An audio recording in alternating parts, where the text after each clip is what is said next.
ఎప్పుడు నాన్న ఫోటో చూస్తూ ఏడుస్తూ కూర్చుంటావు? ఏడుస్తే నాన్న వస్తాడా? బాగా అడిగేవు లల్లి.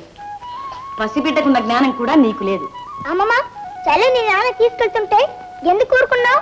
నేనుంటేనా నాన్ని నిలవేసి చలని లాక్కుని దాన్ని. నువ్వు ఉన్నావమ్మా, కానీ ఉయ్యాల్లో పడుకుని ఉన్నావు.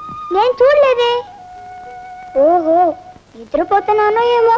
మాటలు ఎంత ముద్దొస్తున్నాయి. లల్లి, ఎప్పటికైనా నువ్వే నా పేరు నిలబెట్టాలి. టైం అయింది. నేను స్కూల్లో వదిలి నేను ఆఫీస్కి వెళ్తాను. అమ్మా, నేను స్కూల్కి వెళ్ళొస్తాను. ఇక నాయన ఏడుపు మాని లేచి హాయిగా భోంచేయి. టాటా. అమ్మా అమ్మా, ఇదిగోనమ్మా పైకం. నాకేం నగలు కావాలా, కొత్త బట్టలు కావాలా? నాకెందుకు నాన్న పైకం? అది కాదమ్మా, అల్లుడు పంపించాడు. ఇదిగో ఉత్తరం కూడా రాశాడు.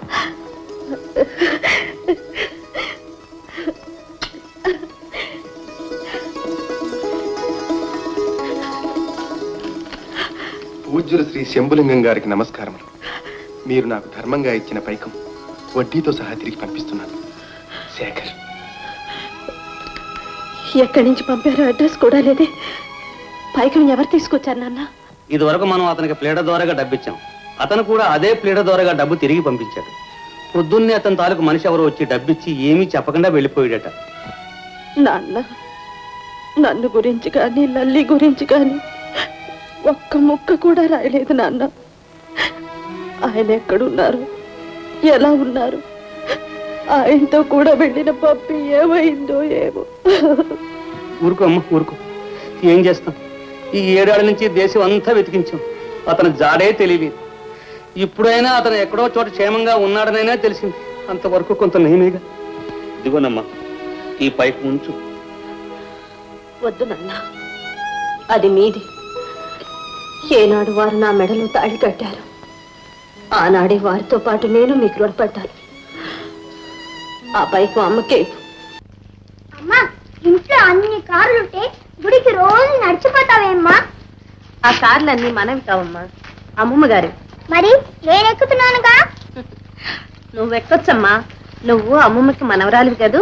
ఓహో, మనవరాలు ఎక్కొచ్చు గాని కూతురు ఎక్కకూడదన్నమాట. మరి నువ్వు కారు కొంటే నేను ఎక్కకూడదా? పిచ్చి పిల్ల, నీకన్నీ ధర్మ సందేహాలే. పద గుడికి వెళ్దాం. అయ్యో, వానొస్తోంది. ఇలా రా మళ్ళీ, ఇలా రా.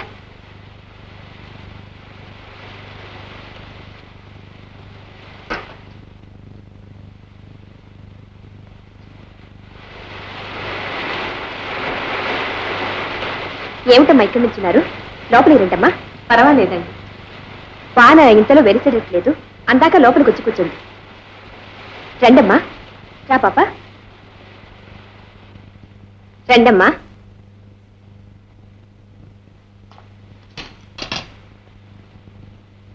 మీరు వెళ్ళి ఆ గదిలో కూర్చోండి, నేను ఇప్పుడే వస్తాను. అలాగే.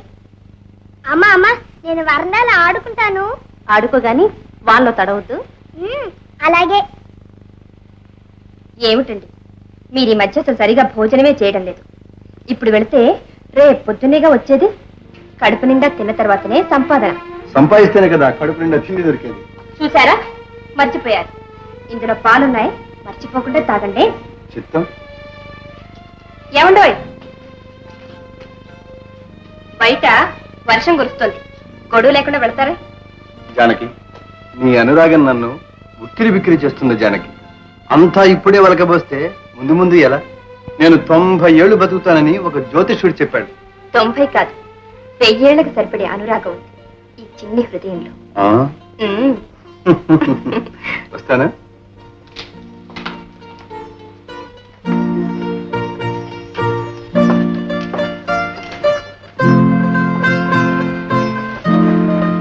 అమ్మాయి ఇది బయట వరండాలు ఆడుకుంటోంది.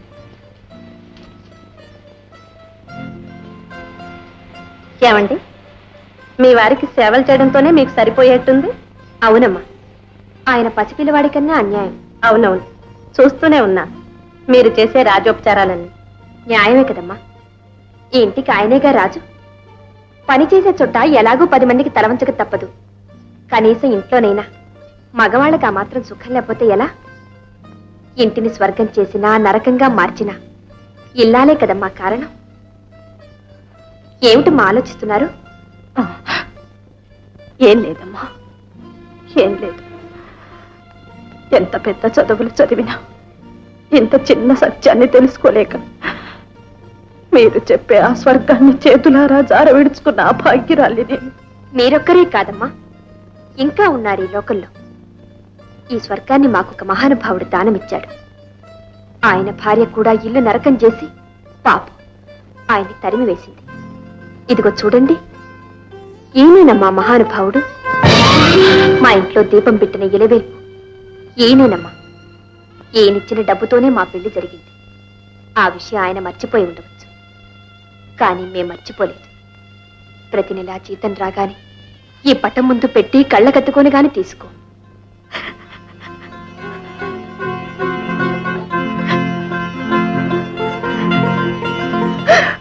మీరెవరమ్మా? కళ్ళ ముందుండే దైవాన్నే గుర్తించలేని గుడ్డిదాన్ని నేనేనమ్మా వారి భార్యని. అమ్మా అమ్మా, వాన విలిసింది, రామా గుడికి పోదాం. గుడికా? మనం ఇప్పుడు గుళ్ళోనే కదమ్మా ఉన్నాం, ఇంటికే వెళదాం. వస్తానమ్మా, మీరు అదృష్టవంతులు. 5:30 అయిందే, వీళ్ళు ఇంకా రాలేదేమిట్రా? అసలే ఆడవాళ్ళు పైగా ఉద్యోగం కోసం రావడం. ఆర్డరీ మేకప్ అరగంట, స్పెషల్ మేకప్ 6 గంటలు చూస్తూనే ఉంటారు. అదిగా వస్తున్నారు, వస్తున్నారు. రండి రండి రండి రండి రండి అమ్మా, రండి అమ్మా. Good evening. క్షమించాలి, ఆలస్యమైంది. ఆలస్యంగా రావడం, క్షమించమని అడగడం. మా పాప. పాప? మరి ఈమె పాప? రేయ్, నోరు మూయి. మా పాప ఎంతమందో పెద్ద పెద్ద ఆఫీసర్ల పిల్లలకు డాన్స్ నేర్పింది. ఆఫీసర్ పిల్లలక? ఆఫీసర్లకే డాన్స్ నేర్పిందేమో అనుకున్నా. మా పాప దగ్గర నేర్చుకున్న వాళ్ళు చాలా పైకొచ్చారండి. మరి మీ పాప పోలేదే పైకి? ఆ, పగలు పిల్ల స్కూల్కి వెళ్ళాలి కాబట్టి సాయంత్రం 4 గంటల తర్వాతే డాన్స్ నేర్చుకోవడానికి వీలవుతుంది. ఆ టైం మీకు వీలవుతుందా? ఆహా, అదేమిటండి, పిల్లలకి చదువు కదా ముఖ్యం. చదువు లేని మనిషి పశువుతో సమానం. నన్ను చూసంటావే, నేను చదువుకున్నాను. మీ అమ్మ చదువుకుందా? రేయ్, కూర్చోరా. రే ఫోన్ రా. తోస్తావే? లేదులే. అబ్బాయి, నువ్వెవరు? అబ్బాయి. అబ్బాయి అని తెలుస్తూనే ఉందిలే, అసలు నువ్వు ఈ ఇంటికి ఏమిటి అని. దూరం, సెంట్రల్ పోల్. ఇంటిని మోసేది నేనే. వసపెట్టవేమో అనుకున్నాను నీ వాగుడు చూసి. చిన్నప్పుడు మీ అమ్మ చాలా వసపోసింది అనుకుంటాను కదా. పోసి ఉండొచ్చు. ఆ కాలంలో మెడిసిన్స్ ఎక్కువ దొరికేది కాదుగా. మా అమ్మ స్వర్గంలో ఉంది, వెళ్ళి అడిగి రారాదు, టికెట్ లేకుండా వెళ్ళొచ్చు. ఎవరనుకున్నావు? ఇంటికి manager, secretary, caretaker, butler, నౌకర్, వంటవాడు అంతా నేనే. అలా చెప్పు. వదులు. వంటవాడివా? నువ్వు ఆయనతో మాట్లాడే తీరు, ఆ చనువు చూచి ఆయనకు బావమరిదివేమో అనుకున్నాను. బావమరిదా? నేను బావమరిదా? ఆయన ఎవరనుకున్నావు? కొన్ని లక్షల ఆస్తి గల భార్యని, ఆవిడ ఆస్తిని డోంట్ కేర్ అని వచ్చేసిన మనగాడు, అతనికి నేను బావమరిదినా? నాకు తెలియక అడుగుతాను, ఈ అమ్మాయి నీకు తోడ పుట్టిందా, నీకు పుట్టిందా? ముందు ముందు నీకే తెలుస్తుంది లేవయ్యా. కొంపదీసి ఇక్కడే మకం పెడతారా ఏమిటి? ఏమిటమ్మో ఇల్లంతా చూస్తున్నావు, కొంటావా? ఇంత పెద్ద ఇల్లు, ఇంత ఆస్తి ఉంది. సదారి వరకు అమ్మా దిష్టి తగులుతుంది. సాయంకాలమే బయలుదేరింది ఆస్తి ఇల్లు అని. అది కాదబ్బాయి, అయ్యగారు వయసులో ఉన్నారు, ఒంటరితనం. ఒంటరితనమే కర్మం, నేనున్నానుగా. పక్కన ఎప్పుడు పప్పి ఉంటుంది. ఏ అడ్డమా? రాళ్ళేరకుండా బియ్యం ఎసట్లో పోస్తామా వంటబ్బాయి? వంటబ్బాయిని మాత్రం పిలవద్దు, మర్యాదగా సుందరం అని పిలువు. అలా పిలవకపోతే నేను డుమ్ డుమ్ అని పిలుస్తాను. ఒప్పుకుంటావా?